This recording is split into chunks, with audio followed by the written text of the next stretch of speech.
Bonjour, chers spectateurs et spectatrices. Bienvenue sur la chaîne YouTube de Migraine Action dans le cadre de la nouvelle série d'interviews consacrée au dialogue avec les femmes neurologues spécialistes des maux de tête en Suisse. Je m'appelle Colette André, je suis neuroscientifique, pharmacienne, migraineuse et directrice de Migraine Action, l'organisation nationale pour une meilleure prise en charge de la migraine et des maux de tête en Suisse. C'est un grand privilège pour moi de vous présenter mon invitée d'aujourd'hui, la doctoresse Catherine Parzeni. La doctoresse Parzeni, elle est spécialiste FMH en neurologie, ancien chef de clinique de l'hôpital universitaire de Genève et membre du comité directif de la Société suisse pour l'étude des céphalées. Le thème de notre interview d'aujourd'hui, c'est le traitement de la migraine est en pleine mutation. Qu'en est-il des traitements sur le marché et des traitements attendus? Alors, à ce sujet, ma première question, Dr Parzeni, comment traiter la migraine? Existe-t-il donc des approches démodées et des approches modernes? Alors, déjà, merci pour votre invitation et je ne sais pas si j'utiliserai le terme démodé et moderne, mais ça reflète bien quand même les choses. En fait, la grande différence qui se dessine actuellement dans la prise en charge et le traitement de la migraine est le fait que les traitements les plus récents qu'on ait eus tout dernièrement sont issus de la recherche sur les mécanismes mêmes qui déclenchent la migraine. Ils sont donc spécifiques, ce qui n'était pas le cas des traitements auparavant. On avait une exception qui était un traitement de crise, donc la grande classe des triptans. Par contre, tous les autres traitements étaient aspécifiques, c'est-à-dire on les utilisait dans d'autres indications. Et le fait que ces traitements se soient modifiés montre aussi tout l'intérêt et l'importance de la recherche dans le domaine. Alors, est-ce qu'il y a un certain traitement en fonction du type de migraine? Oui, alors on peut distinguer déjà en fonction des types de migraine avec aura ou sans aura.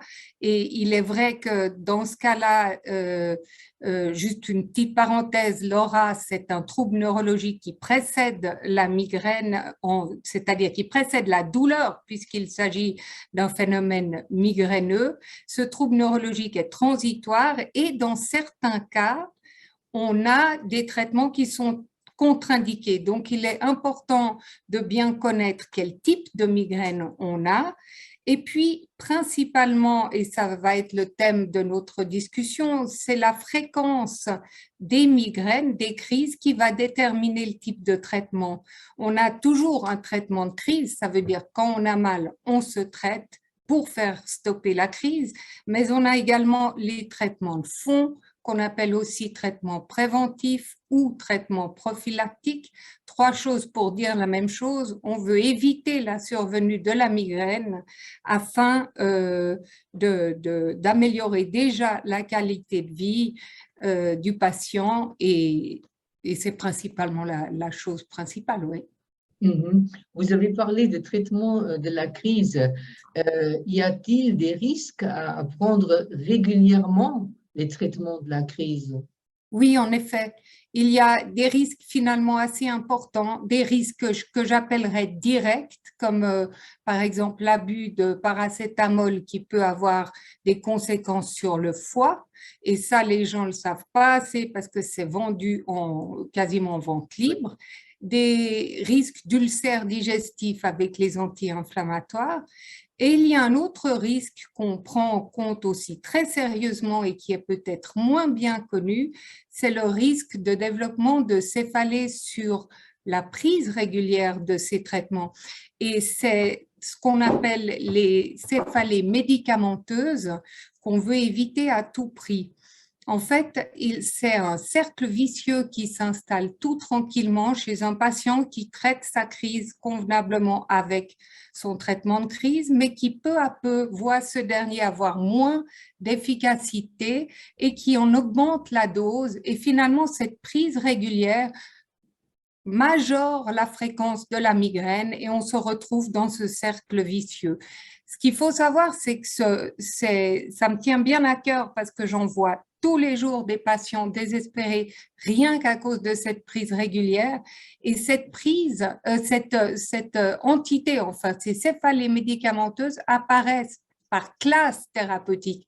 Donc, il ne sert à rien de changer d'un ibuprofène pour une aspirine, par exemple. C'est la même classe de traitement, c'est les anti-inflammatoires. Et ça existe aussi pour la classe des triptans. Et c'est particulièrement vicieux quand on a des médicaments qui contiennent un peu de tout et qui vont encore majorer ce risque-là. Et c'est une question qui se pose aussi très régulièrement à SOS, à notre ligne téléphonique SOS Céphalée.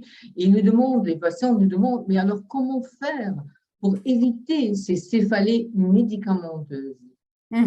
Alors, si ils ont la chance de ne pas encore être dans cette situation, je dirais comme pour tout migraineux qui vient pour la première fois, il faut savoir que la migraine est une maladie de rythme, si on veut. Et le rythme alimentaire, le rythme de sommeil, le rythme de travail sont très importants. C'est ce qui explique la migraine du week-end qui a été très mal vue et ce qui a fait, j'imagine, la si mauvaise image de la migraine, très ennuyeux de voir la personne avec qui on veut faire quelque chose le week-end couché malade et qui ne peut rien faire. En fait, au relâchement du rythme de travail, le week-end, au début des vacances, on a ces migraines. Alors, que faire? Le principal, c'est d'améliorer déjà l'hygiène de vie sur ce qu'on peut toucher, comme manger et boire en suffisance, ne pas sauter de repas. Si on a un repas tard, prendre une collation peut-être avant afin de ne pas être à jeun pendant trop longtemps, avoir si possible un sommeil régulier. Au niveau du stress dont je parlais, alors je ne vais pas demander aux gens d'arrêter de travailler, mais si possible de limiter l'impact du stress. C'est pour ça bien documenté l'exercice physique régulier, 3 fois 45 minutes par semaine. Ça peut changer radicalement les choses, ça améliore notre équilibre interne et ça nous rend moins sensibles à l'impact du stress.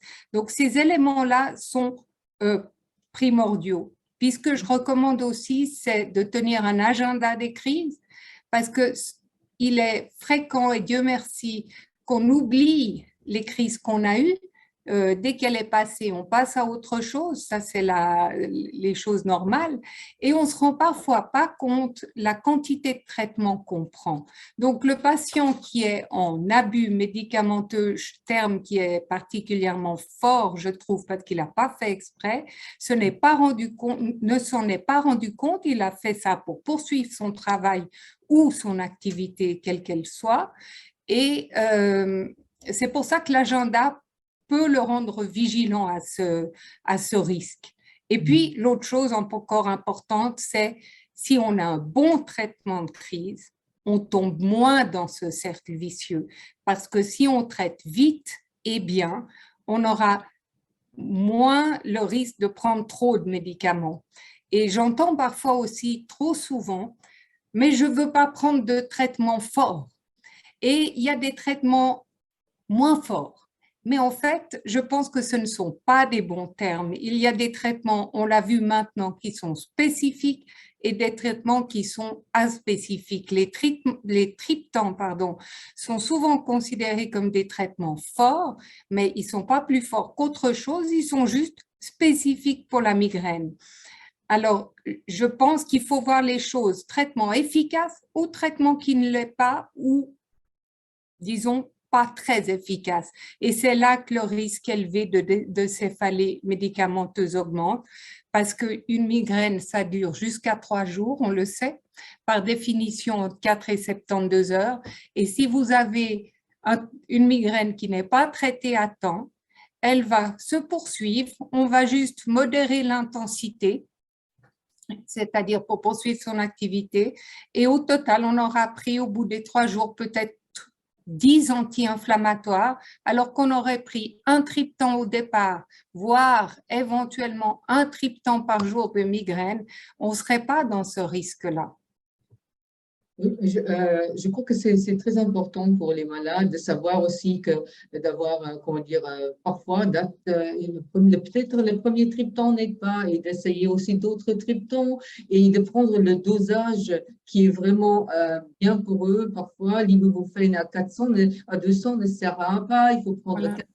Et c'est là le médecin qui pourra aider et accompagner le malade pour trouver sa solution individuelle. Je crois que ça, merci, ça c'était très important. Mais en ce qui concerne les traitements prophylactiques, est-ce qu'il existe des différentes classes thérapeutiques et si oui, quelles sont les différences?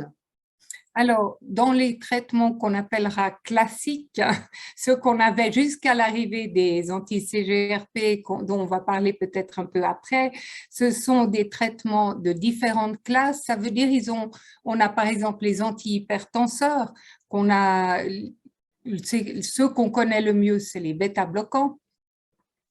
Connaît dans le public. Nous, on en connaît quelques autres, mais disons les bêta-bloquants sont largement utilisés dans la prévention de la migraine.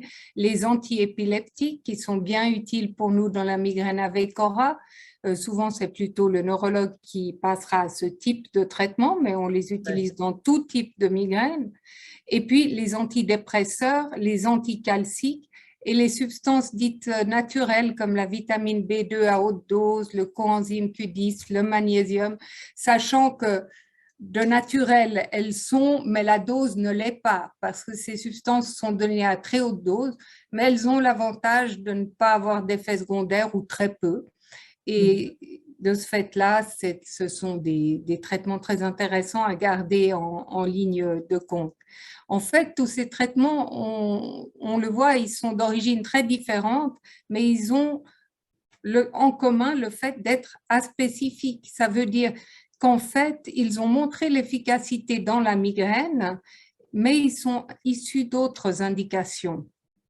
Et en fait, le médecin, enfin le neurologue les a quelque peu détournés de leur indication initiale ou principale pour les utiliser dans la migraine. Et c'est important de savoir ça parce que quand on donne un antihypertenseur à un migraineux, c'est pas pour traiter une hypertension ni l'antidépresseur pour traiter une dépression. Il peut arriver qu'on ait un avantage à utiliser ces substances pour faire un double effet, mais la majorité du temps, on veut traiter la migraine et pas autre chose. Alors, les options de traitement de la migraine, comme vous l'avez dit, voilà, ils continuent de s'étendre. Il existe, quand on regarde dans les journaux, de nouveaux traitements comme les fameux anti-CGRP, peptides liés au gène de la calcitonine. Est-ce qu'ils sont pour toutes sortes de céphalées?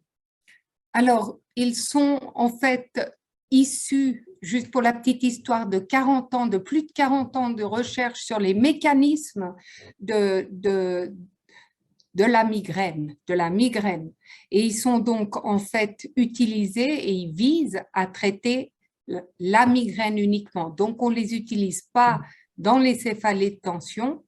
Je ferai une petite exception sur une céphalée rare, mais pas moins invalidante, qui concerne les céphalées en grappe ou les algies vasculaires de la face, fait partie d'un grand groupe, mais on parle du cluster ici, où ces traitements sont testés, sont en cours de test et les résultats sont encore un peu insatisfaisants, mais pas complètement négatifs.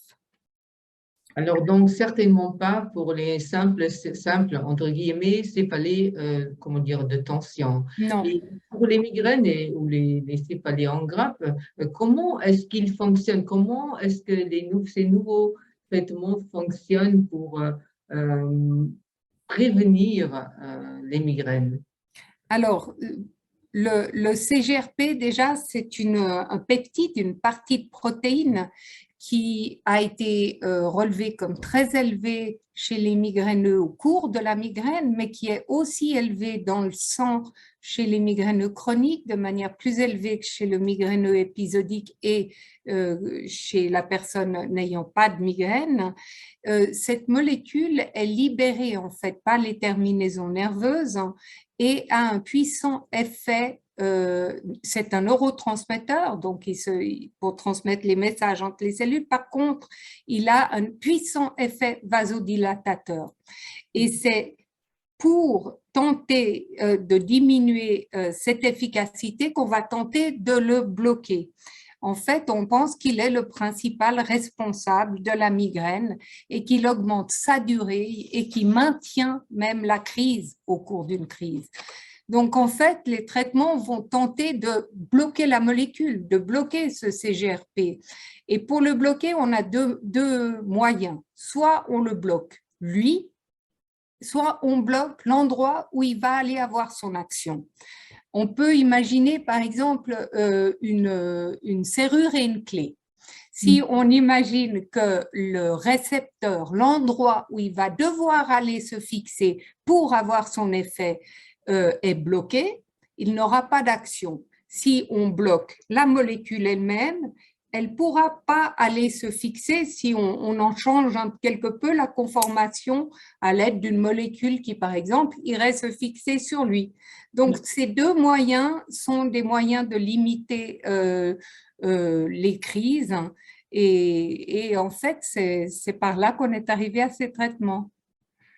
Et concernant, est-ce que c'est pris par voie orale ou comment concernant leur administration? Y a-t-il des similitudes ou des différences entre ces nouveaux médicaments à base de TGRP? Alors, il existe plusieurs différences en fait. La fréquence d'administration de l'un à l'autre peut varier, la dose de départ et puis le mode d'administration peut différer. La plupart sont des auto-injecteurs, ça veut dire que le patient peut se faire tout seul l'injection sous-cutanée. Et c'est une injection en général mensuelle. Il y a peut-être, je vous peut-être détaillerai ça un peu plus tard. Et il y a aussi un autre traitement qui est sous forme de petites seringues et non pas d'auto-injecteurs et qui se donne moins souvent. Et on a le dernier traitement qui est arrivé sur le marché, qui lui est en perfusion. Ça veut dire qu'on ne peut pas se le faire soi-même. On a besoin de l'aide d'un professionnel de la santé, que ce soit une infirmière à domicile ou de se rendre dans une clinique, un centre de soins pour bénéficier de ce traitement. Donc, voilà. Et comment dire, quels sont ceux qui sont actuellement disponibles sur le marché en Suisse? Alors, on a 4 traitements disponibles. On a et qui sont utilisés uniquement dans la prévention. Donc, un agit sur le récepteur. Si on prend l'image, il va bloquer l'endroit où la molécule va se fixer. Un seul des 3, et c'est le premier qu'on a eu à disposition. Il s'appelle RNumab, ou le nom de la marque, c'est Aimovig. J'en ai un exemple ici, je ne sais pas si on voit. Ah, si, on le voit très bien. C'est un auto-injecteur que le patient pose sur sa peau, il appuie sur le bouton, je vais me mettre un peu en arrière, il appuie sur le bouton et la substance est injectée, c'est très simple. Ça, c'est prévu une fois par mois. Le patient se le fait à différents endroits du corps, mais on peut en doubler la dose. Si au bout de 3 mois, on juge qu'il n'est pas assez efficace, alors on peut doubler la dose, mais ce sera le même dispositif, exactement le même, sauf qu'il y aura double dose. Il faut savoir que pas efficace dans ce qu'on attend, c'est moins de 50% de réduction. L'efficacité de ces traitements attendus, elle est d'au moins 50%. Ça, c'est de réduction du nombre de jours. Après, je vous ai dit, il y en a 4, donc il y en a 3 autres. Et on a les 3 autres qui, par contre, agissent différemment. Ils agissent sur la molécule. On bloque la molécule, elle ne va pas arriver à se fixer. Et pour ça, celui qui est arrivé le premier sur le marché, j'y vais dans l'ordre d'arrivée du marché. Comme ça, je ne fais pas de différence, de publicité. C'est ce dispositif-là, c'est le galcanezumab qu'on appelle Emgality, qui lui a une surface d'appui plus grande. Le principe est exactement le même. Il a un petit dispositif de blocage, mais ça sera d'appuyer sur le bouton. Ça se donne en même pas une minute, quelques secondes, le traitement est administré. Alors, il a la différence qu'il faut en mettre 2 au départ de celui-là. Par contre, après, c'est 1 fois par mois. Et on ne peut pas doubler la dose. Après est arrivé l'Adjovi, qui est sous cette forme. C'est aussi un auto-injecteur sous-cutané. Alors, par rapport aux autres, on n'a rien à appuyer. On appuie et c'est automatiquement administré. Ce traitement-là a une différence par rapport aux 2 autres. On peut l'administrer 1 fois par mois, mais également seulement 1 fois tous les 3 mois. Mais à ce moment-là, on fait 3 injections en même temps. Il existe sous forme de petites seringues également. Certains patients préfèrent. Ils ont l'habitude de se piquer pour des mesures écologiques, je ne sais pas. Il y a différents avis là-dessus. Il existe en petite seringue aussi. Et on a le 3e qu'on a discuté tout à l'heure, c'est l'eptinezumab ou Vyepti qui vient d'arriver sur le marché, qui lui doit être administré en voie intraveineuse et pendant 30 minutes, donc dans un lieu où on peut effectuer ce genre de soins. Alors, tous ces nouveaux médicaments, est-ce qu'ils sont destinés à tout le monde ou comment est-ce qu'ils sont remboursés et est-ce qu'il faut les prendre à vie? Alors, en fait, on va peut-être pour tout le monde ou pas, ils sont dans la migraine épisodique et dans la migraine chronique, ce qui est intéressant aussi de ce point de vue-là.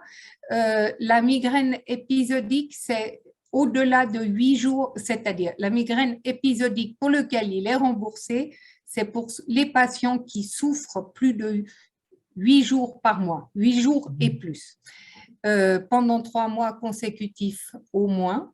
Il faut prouver que ces patients sont toujours dans cette fréquence régulière élevée d'ailleurs.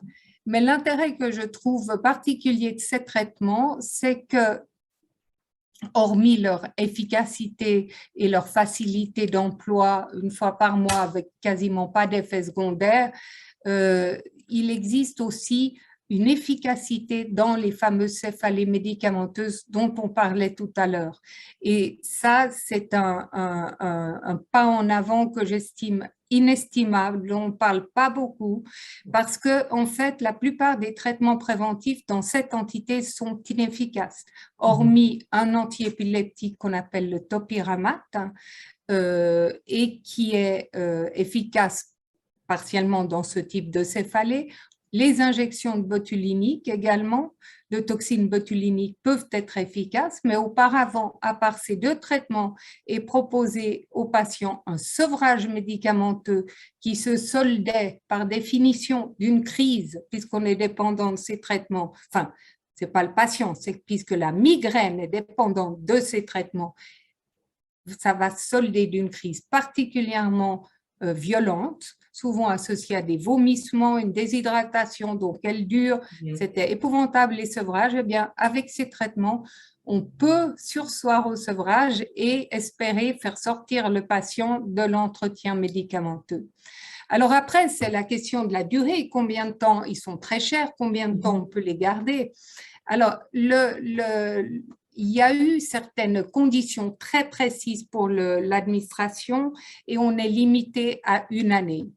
Mais en réalité, imaginer que ces traitements doivent être pris de manière plus prolongée puisque la migraine est une maladie chronique et qu'on doit suivre ce traitement plusieurs années. À vie, probablement pas, puisque la migraine va diminuer avec les années, ça c'est en général le cas. Dans de rares cas, ce n'est pas le cas, mais la majorité du temps, ça l'est.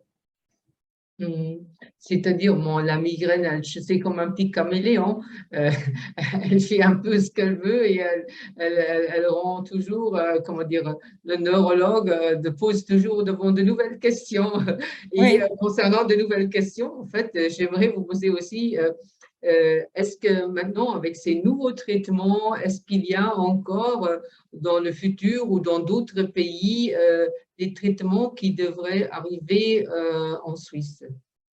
Alors oui, en tout cas, dans d'autres, on ne les a pas encore. Dans d'autres pays, on a deux classes thérapeutiques différentes qui sont actuellement soit en études, soit mis sur le marché. Et par exemple, aux États-Unis, ils ont une grande classe thérapeutique qu'on appelle les GEPAN. Donc, ce sont des médicaments qui agissent également sur le CGRP, mais ce n'est pas un anticorps, c'est une molécule qui va bloquer le récepteur. Et ces médicaments, on en a 3 à disposition. On a, enfin, aux États-Unis, qui sont déjà utilisés. Donc, c'est l'Ubrogepant, qui s'appelle aussi l'Ubrelvy pour ceux qui voyagent ou qui auront peut-être un patient qui vient des États-Unis. Ce sont des comprimés qui sont utilisés dans le traitement de la crise. Un autre traitement s'appelle le Rimégepant. Lui, c'est le Nurtec, que je trouve particulièrement intéressant pour ma part, parce qu'on peut l'utiliser à la fois en traitement de crise et en prévention. Ça, c'est une grande première. Je vous ai dit, tous les traitements, normalement, risquent d'induire un entretien. Et l'impression actuelle, c'est que ce n'est pas le cas pour les GEPAN, en tout cas pas pour le Rimégepant, l'Urtec.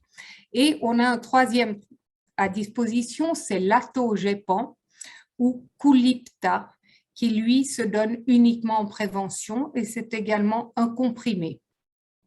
Puis, je vous ai dit, il y a 2 classes. Donc, on a fait les anti-CGRP, maintenant les GEPAN, et on a les ditans. Alors, les ditans, c'est un peu, je dirais, les triptans un peu qui se fixent de manière plus spécifique, dans le sens que les triptans se fixaient sur 3 récepteurs. Donc, à 3 endroits, et de ce fait, avait certains effets secondaires qu'on essaye d'éviter avec les ditans. Et pour ça, on a le lasmiditan, qui, lui, est intéressant puisqu'il se fixe que sur un récepteur. C'est un comprimé également, et il serait aussi efficace que les triptans. Alors, dans ce cas-là, est-ce qu'il y a un autre avantage par rapport au triptan concernant, par exemple, les ditans? Oui, alors ils ont l'avantage en fait de ne pas induire justement cette vasoconstriction, donc la contraction des vaisseaux qu'on craint chez certains patients avec l'usage de triptan. Et dans ces cas-là, les triptans sont contre-indiqués chez ces patients qui ont ce qu'on appelle un risque vasculaire. Et ce sera également, on pense, une option chez certains patients, et ça existe, qui ne répondent pas au triptan. On pense qu'il pourrait être une alternative thérapeutique, mais comme rien n'est parfait, ils ont également un désavantage. Et le désavantage des triptans, c'est leurs effets secondaires, enfin en tout cas du lasmiditan, peut-être qu'on en aura d'autres, il donne une somnolence, une fatigue, des difficultés de concentration. Et de ce fait-là, il y a normalement interdiction de prendre le volant de son véhicule pendant les 8 heures, ce qui est énorme, après la prise. Les GEPAN ont aussi un avantage certain qu'on a dit. Moi, je trouve ça, c'est disons, c'est ce qui fait le plus intéressant, c'est c'est le fait de ne pas entraîner de céphalie médicamenteuse. Oui. Alors, on verra si l'avenir nous confirme cela. D'accord. Alors, cher docteur Parzini, est-ce que peut-être vous pouvez faire un tout petit peu un résumé ou un petit conseil que vous aimeriez donner à tous les spectateurs et spectatrices? Alors, volontiers.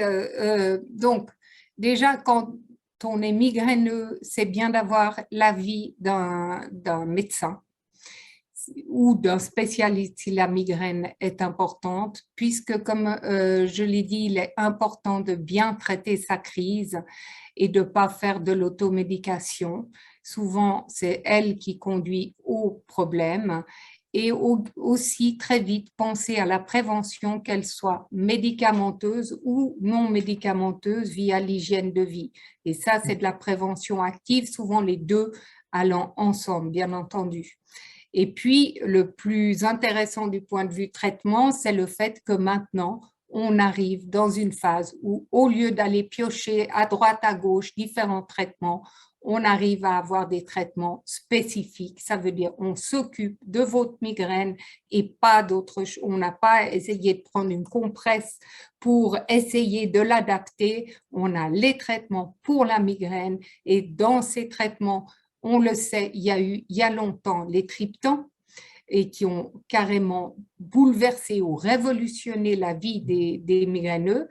Puis maintenant, on a les ditans qui peut-être ouvriront un espoir pour ceux qui ne pouvaient pas avoir bénéficié de triptan et la prévention par les anti-CGRP qui ont un avantage d'avoir très peu d'effets secondaires, de se prendre de manière espacée. On n'est pas tous les jours à avaler une pilule, on le fait une fois par mois.